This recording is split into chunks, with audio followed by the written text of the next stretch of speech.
Senator Abdul Ghafoor حیدری صاحب، secretary general جمعیت علماء اسلام پاکستان، ماں انتہائی ادب و احترام سے پاج معزز مہمان حضرت مولانا عبدالغفور حیدری صاحب ناظم عمومی جمعیت علماء اسلام پاکستان کے دعوت ہو جا اچھی کرے جمعیت علماء اسلام سے جان سارن سب خاطب کن حضرت مولانا سینیٹر عبدالغفور حیدری صاحب۔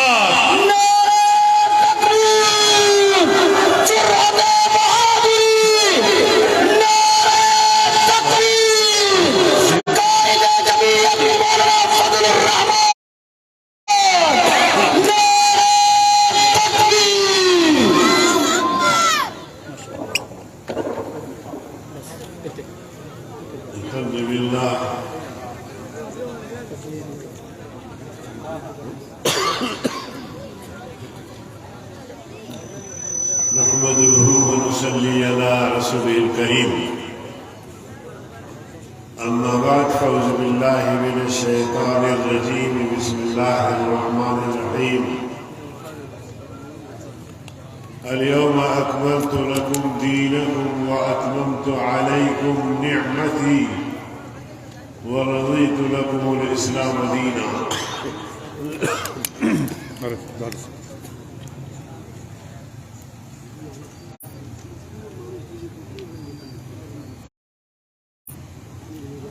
صدق اللہ العظیم۔ قابل صد احترام صدر جلسہ، اکابر علماء کرام، سامعین حضرات، بالخصوص جمعیت علماء اسلام سندھ کے ناظم عمومی جناب راشد خالد محمد سومر صاحب، برادر مکرم جناب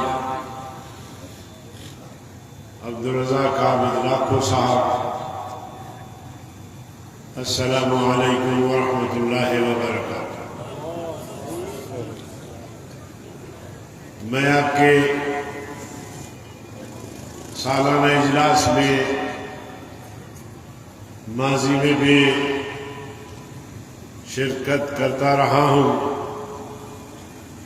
الحمدللہ سال بہ سال شرکت میں اضافہ ہو رہا ہے۔ اس پر میں جمعیت علماء اسلام ضلع کے عہدیداروں کو خراج تحسین پیش کرتا ہوں اور دعا گو ہوں کہ اللہ تعالیٰ ان کی ان محنتوں کو شرف قبولیت بخشے۔ آج اس جلسے کا عنوان تحفظ ختم نبوت رکھا گیا ہے۔ سمجھ میں نہیں آتا کہ یہ ملک اسلام کے نام پہ بنا، پاکستان کا مطلب کیا؟ آپ بھی ذرا نعرہ لگائیں، لا الہ الا اللہ۔ پاکستان کا مطلب کیا؟ لا الہ الا اللہ۔ تیرا میرا رشتہ کیا؟ لا الہ الا اللہ۔ اس نعرے کی بنیاد پر پاکستان بنا، مگر بدقسمتی سے وہ لوگ برسر اقتدار آئے جن کا اسلام سے کوئی تعلق نہیں تھا، بلکہ جب پاکستان کا پہلا کابینہ بنا، جب پہلا کابینہ تشکیل ہوئی تو اس کابینہ کا وزیر خارجہ سر ظفر اللہ جو کٹر قادیانی تھا،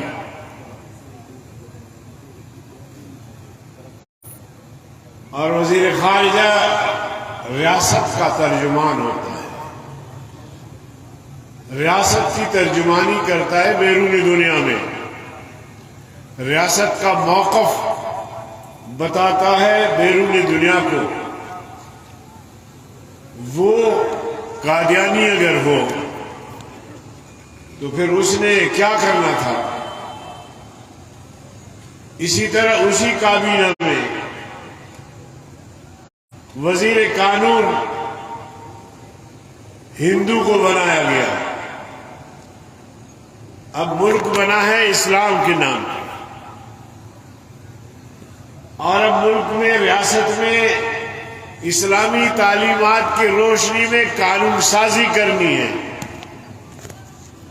اور اس ریاست کا اگر ہندو وزیر قانون بنے گا، ہندو کو تو آپ کوئی اور وزیر بھی لگا سکتے تھے، امور اقلیت یا کوئی اور اچھی سی اچھی منسٹری دے سکتے تھے، لیکن وزیر قانون اس ریاست کے لیے قانون سازی کرے گا جو ریاست کلمہ لا الہ الا اللہ محمد رسول اللہ کی بنیاد پہ. تو وہیں سے اسلام کے ساتھ، اس پاکستان کے ساتھ، اس پاکستان کے نظریے کے ساتھ مذاق شروع ہوا. میرے عزیز دوستو، پھر ماشاء اللہ لگتے رہے، جمہوریت پنپ نہ سکی، نہ ملک میں اسلام آیا، نہ پاکستان کو کوئی مستقل آئین ملا. 23-24 سال بعد 1973 میں جب میرے قائدین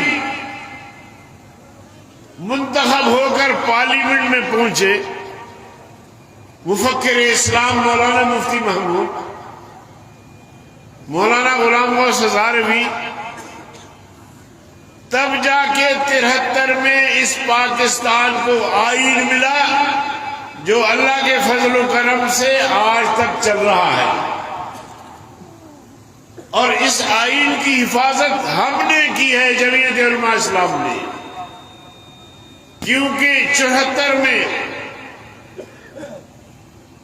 ختم نبوت کی تحریک چلی، قادیانی سربراہ کو پارلیمنٹ میں بلایا گیا، دلائل کا تبادلہ ہوا، قرآن و سنت کی روشنی میں قادیانیوں کو متفقہ طور پر غیر مسلم اقلیت قرار دیا گیا، اور آئین میں لکھ دیا گیا کہ آج کے بعد کوئی قادیانی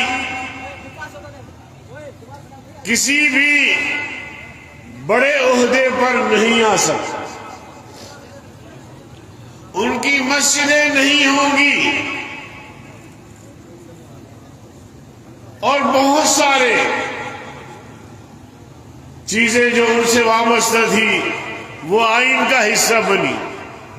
تو 74 کا آئین جو اسلامی آئین ہے وہ بھی ہم نے اس ملک کو دیا، اور 74 میں جو آئین میں ترمیم کی گئی ختم نبوت کی، قادیانیوں کو کافر قرار دیا گیا، وہ بھی اللہ کے فضل و کرم سے ہمارے اکابر نے دلائل و براہین سے یہ ثابت کر دیا کہ قادیانی کافر ہے. لیکن اس کے باوجود قادیانیوں نے پارلیمنٹ کے اس متفقہ قومی فیصلے کو تسلیم نہیں کیا. ان کے بڑے لیڈر یہاں سے امریکہ، برطانیہ، اسرائیل چلے گئے، اور وہاں بیٹھ کے پاکستان کے خلاف مسلسل سازشیں کر رہے ہیں. چلتے چلتے عمران ان کو مل گیا. پھر عمران کو لانے میں انہوں نے مکمل اور زبردست فنڈنگ کی، اسرائیل کے ساتھ مل کر، امریکی ملٹی نیشنل کمپنیوں کے ساتھ مل کر عمران کو لانے میں کردار ادا کیا۔ آج بھی وہی لابی ہے جو اداروں میں موجود ہے اور وہ سازشوں میں مصروف ہے۔ اگر وہ آئینی ترمیم کو مانتے تو ہمارا جھگڑا ختم ہو جاتا۔ ہمارا جھگڑا تو ان سے اس لیے ہے کہ انہوں نے اپنے آپ کو غیر مسلم اقلیت تسلیم نہیں کیا اور اپنے اس ملعون رہبر کو وہ نبی کہتے ہیں آج بھی۔ تو اس لیے ہماری جنگ ان سے جاری رہے گی، اس وقت تک جاری رہے گی جب تک کہ آئینی ترمیم کو تسلیم کرتے ہوئے اپنے آپ کو غیر مسلم تسلیم کریں گے۔ باقی تو یہاں ملک میں سارے سیکولر جماعتیں ہیں، ان کے لیے ختم نبوت کا مسئلہ کوئی مسئلہ ہی نہیں ہے۔ آپ حضرات کو یاد ہوگا پیپلز پارٹی کی حکومت تھی،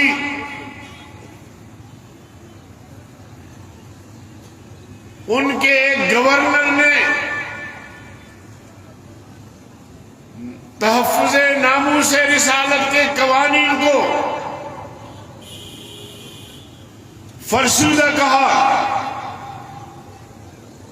نعوذ باللہ بےہودہ کہا، کالا قانون کہا۔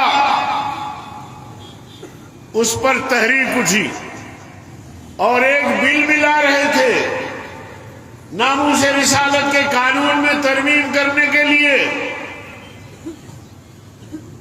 ہم نے پوری قوم کو کال دی، کراچی سے پہلا جلسہ، دوسرا جلسہ لاہور میں، ابھی پنڈی ہمیں جانا تھا کہ پیپلز پارٹی کی حکومت نے اعلان کیا کہ ہم اس ترمیمی بل کو واپس لیتے ہیں، اور واپس لیا، لیکن واپس لیتے لیتے بڑی خرابیاں پیدا ہوئی، لوگ جذباتی ہو گئے تھے اور ایک نوجوان نے گورنر کو قتل کر دیا۔ اس لیے ہم نے زرداری صاحب سے بھی کہا کہ یہ حساس مسئلہ ہے، اس کو مت چھیڑو۔ پھر میاں نواز شریف کا دور، یہ گزشتہ دور، اس دور میں حکومت نے پرانا جو حلف نامہ تھا ختم نبوت کا، اس میں ترمیم لا رہے تھے، اور ایسی باریک ترمیم تھی کہ ہر آدمی اس کو نہیں سمجھتا تھا۔ قومی اسمبلی سے باقاعدہ پاس ہوا، سینٹ میں آیا تو ہم نے اس کو پکڑ لیا۔ وہ ترمیم کیا تھی میں آپ کو بھی بتانا چاہتا ہوں۔ وہ ترمیم یہ تھی کہ الفاظ اس طرح ہے پہلے کے کہ میں حلفاً اقرار کرتا ہوں۔ اب حلفاً کا لفظ کاٹ کے باقی عبارت کو اسی طرح رکھا، میں اقرار کرتا ہوں۔ تو اقرار کے بعد وہی جملے ہیں ختم نبوت کے حوالے سے۔ تو عام لوگ کہتے تھے کہ اس میں کوئی ایسی خاص ترمیم تو نہیں ہوئی ہے، لیکن اس موقع پر میں نے پارلیمانی پارٹی کا اجلاس بلایا، اپنے وکلاء کو بلایا، ان سے مشورہ طلب کیا، تو وکلاء نے ہمیں بتایا کہ اس قانون کی اصل طاقت حلف میں ہے، اگر یہ کٹ گیا تو یہ قانون غیر مؤثر ہو کے رہ جائے گی۔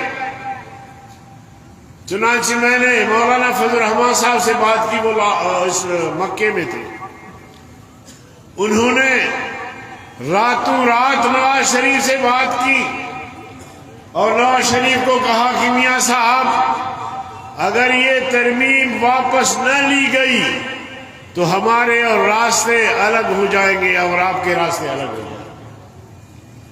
نواز شریف نے کہا کہ مجھے تو پتہ ہی نہیں۔ بہرحال میں نے صبح کی نماز پڑھی، سلام پھیرا تو مولانا فضل الرحمان صاحب کا فون آیا۔ انہوں نے فرمایا کہ میں نے نواز شریف صاحب سے بات کی ہے اور انہوں نے مجھ سے وعدہ کیا ہے کہ اسی رواں اجلاس میں پرانے اس حلف نامے کو منوعاً دوبارہ بحال کریں گے۔ اللہ کا شکر ہوا، اس کے باوجود میں نے پریس کانفرنس کی اور کال بھی دی کہ اگر جمعے تک یہ مسئلہ حل نہیں ہوا تو ملک بھر میں احتجاجی جلسے شروع ہو جائیں گے۔ لیکن اللہ کا کرم ہوا، اسی رواں اجلاس میں دوبارہ وہی پرانا حلف نامہ متفقہ طور پر قومی اسمبلی سے پاس ہوا اور پھر سینٹ میں آیا۔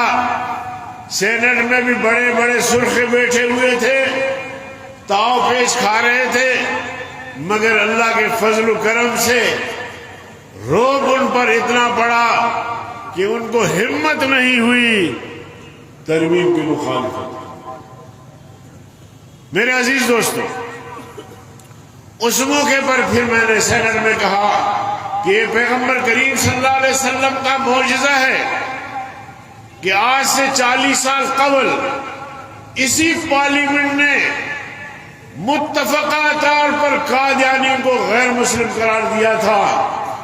40 سال میں دنیا کے حالات بدل گئے، ہمارے ملک کے حالات بدل گئے۔ اس وقت امریکہ کے نزدیک ہمارا اسلام قابل قبول تھا، جہاد قابل قبول تھا، مدارس و مساجد قابل قبول تھے۔ آج وہ ماحول نہیں، لیکن اس کے باوجود آج دونوں پارلیمنٹ نے متفقہ طور پہ پرانے اس حلف نامے کو بحال کر کے اس بات پر مہر تصدیق ثبت کر دی کہ قادیانی کل بھی کافر تھے اور آج بھی کافر ہے اور قیامت تک کافر ہے۔ قادیانی کتوں پر، پیغمبر کے دشمنوں پر نعرہ تکبیر، جمیعت علماء اسلام۔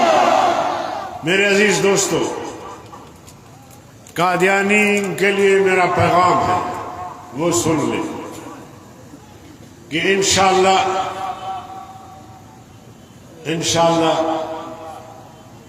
پاکستان میں تم کبھی بھی مسلمان نہیں کہلاؤ گے۔ تم کل بھی کافر تھے، آج بھی کافر ہو اور قیامت تک کافر رہو گے۔ اللہ رب العالمین کا ارشاد ہے، ما کان محمد ابا احد من رجالکم ولکن رسول اللہ وخاتم النبیین، کہ میرا محمد میرا نبی خاتم النبیین ہے۔ انا خاتم النبیین لا نبی بعدی، میں اللہ کا آخری نبی ہوں، میرے بعد کوئی نبی نہیں ہے۔ میرے پیغمبر نے فرمایا، اللہ رب العالمین کا اس پر مہر تصدیق ثبت ہے، تو لہذا قیامت تک کوئی نبی نہیں آئے گا۔ پیغمبر پر نبوت ختم ہو گئی اور پیغمبر نے فرمایا العلماء ورثۃ الانبیاء، اب میرے بعد میرے تعلیمات کو علماء پھیلائیں گے، قیامت تک یہ ذمہ دار ہوں گے۔ آج بھی آپ دیکھ رہے ہیں ہر فتنے کے مقابلے میں علماء سینے سے پار۔ لوگ کہتے ہیں کہ جی جمعیت علماء اسلام نے عمران کے خلاف اتنی بڑی تحریک چلائی اور اتنا سخت لہجہ استعمال کیا، کیا پیپلز پارٹی کے دوست یہ کوئی مذہبی لوگ ہیں؟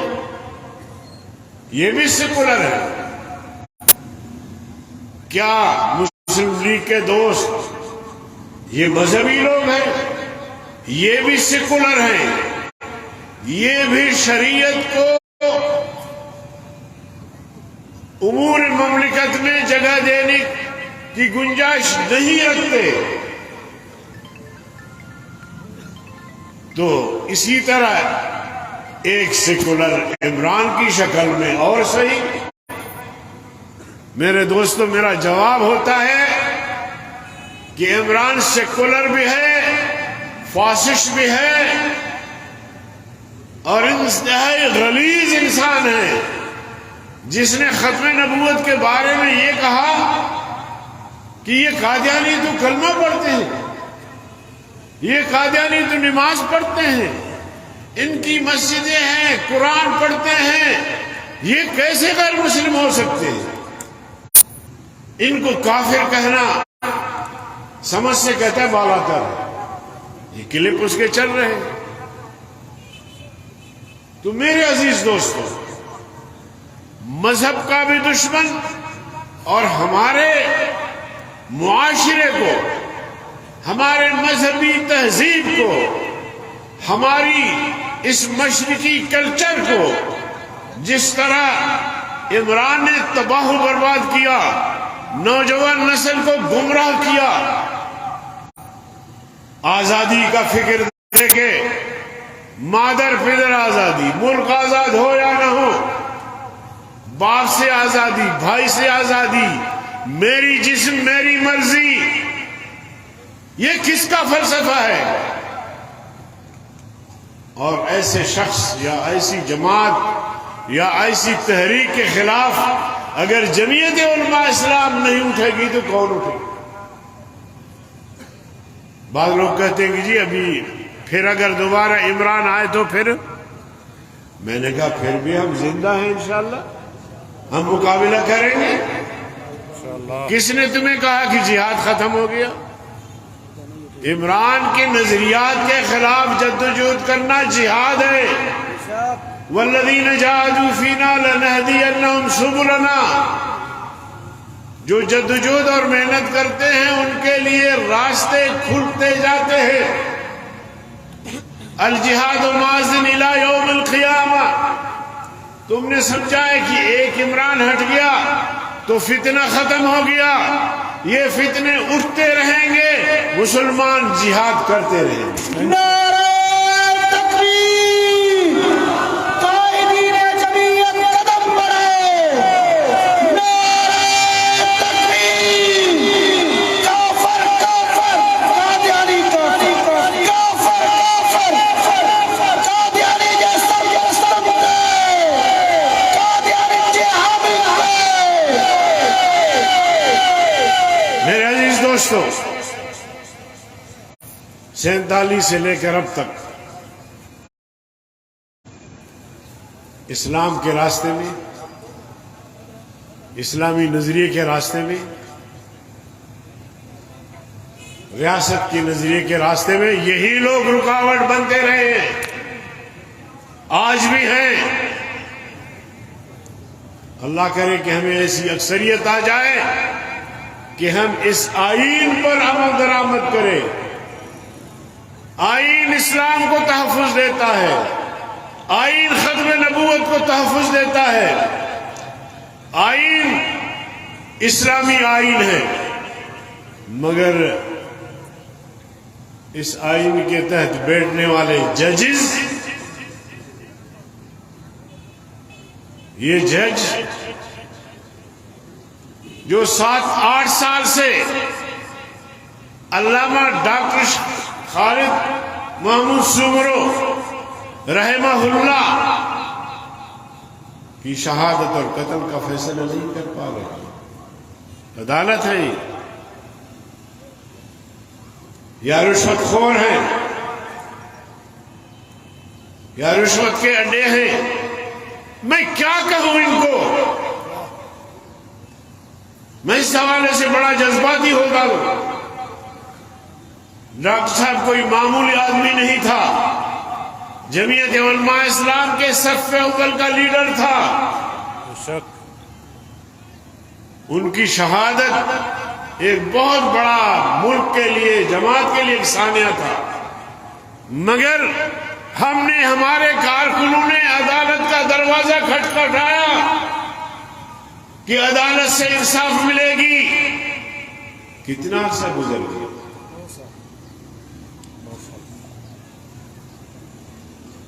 تو اس ملک میں نہ عدالت ہے، نہ شریعت ہے، نہ انصاف ہے. لوگوں کو اگر فوری طور پر انصاف ملے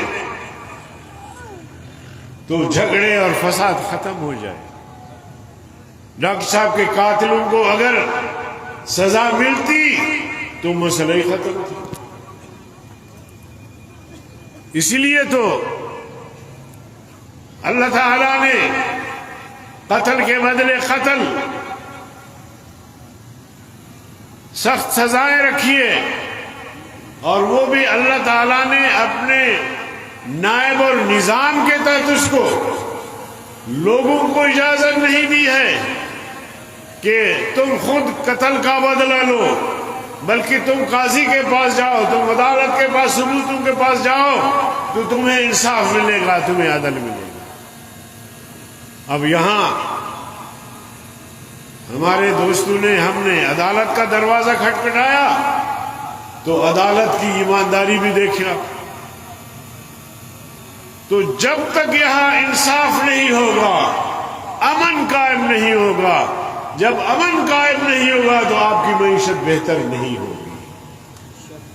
آج جو آپ کی معیشت اس حد تک پہنچی ہے، یہ انہی لٹیروں کے کارنامے ہیں جنہوں نے 3.5-4 سال اس ملک کو لوٹا، قوم کو گمراہ کیا.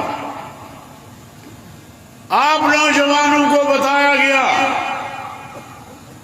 کہ 1 کروڑ نوجوانوں کو نوکریاں دیں گے. آپ اس مجمع میں سے 10 آدمی کھڑے ہو جائیں کہ اگر عمران نے تمہیں نوکری دی، 10 نوجوان کھڑے ہو جائیں، 9 1 تو یہ جھوٹ بولتا رہا مسلسل قوم سے. اسی طرح 50 لاکھ لوگوں کو گھر بنا کے دینے کی بات کی. تم میں سے کسی ایک کو گھر ملا ہے تو ہاتھ کھڑا کر دے. ڈالر کو 100 سے 60 پر لانے کی بات کی. آج ڈالر کہاں پہنچا؟ یہ اس کے معاہدے ہیں IMF سے، اور جب ریاست سے یا کسی مالیاتی ادارے سے معاہدہ کرتا ہے تو یہ پھر اس کی مجبوری ہوتی ہے، ورنہ دنیا کی اعتماد ختم ہو جائے گا. کہ آج شہباز شریف کی حکومت ہے، وہ معاہدے کر رہے ہیں، کل کسی اور کسی کی حکومت آئے گی، پھر وہ معاہدات کریں گے. تو اس طرح اگر ریاست کے فیصلے تبدیل ہوتے جائیں گے تو کوئی ملک، کوئی مالیاتی ادارے آپ کے ساتھ معاہدہ کرنے کے لیے تیار نہیں ہوگا. تو اس لیے پوری قوم ان کی پالیسیوں کو بھگت رہی ہے. جب ہم نے اس کو دیا، ہم سے جب حکومت اس کو ملی تو اس وقت تو معیشت بھی ٹھیک تھی، اس وقت تو ہمارے ریزرو بھی صحیح تھے، اس وقت تو اتنی غربت بھی نہیں تھی، اس وقت تو اتنا تیل مہنگا بھی نہیں ہوا تھا. تو یہ جو سلسلہ ان کے دور میں شروع ہوا ہے، اب ہم لگے رہتے ہیں مسلسل کہ کسی نہ کسی طرح اس پر کنٹرول کیا جائے. مگر عالمی سطح پہ بھی چیزیں مہنگی ہو گئی ہیں. پوری دنیا میں تیل اور ڈالر کی اڑان اسی طرح ہے. ابھی بعض ممالک ترکی اور چین اور رشیا یہ سوچ رہے ہیں کہ ہم اپنا بلاک بنائیں، کوئی ڈالر کے مقابلے میں کوئی اپنا سکہ رائج کرے تاکہ ڈالر کی اس اڑان کو روکا جائے. کوششیں ہر طرف سے ہو رہی ہیں، مگر یہ ہماری غلط پالیسیوں کا نتیجہ ہے. آج اگر ملک میں اسلام ہوتا، شریعت ہوتی، سب کو انصاف ملتا، سب کی معیشت بہتر ہوتی اور سب آرام اور امن سے زندگی گزار رہے ہوتے. تو ہم اسی طرح اس جدوجہد کو اپنے نسلوں تک بڑھائیں گے، یہ محنت جاری رکھیں گے، اور ہماری پوری جدوجہد کا مقصد اس ریاست کو ایک اسلامی فلاحی ریاست بنانا ہے۔ تو انشاءاللہ آپ تیار ہیں؟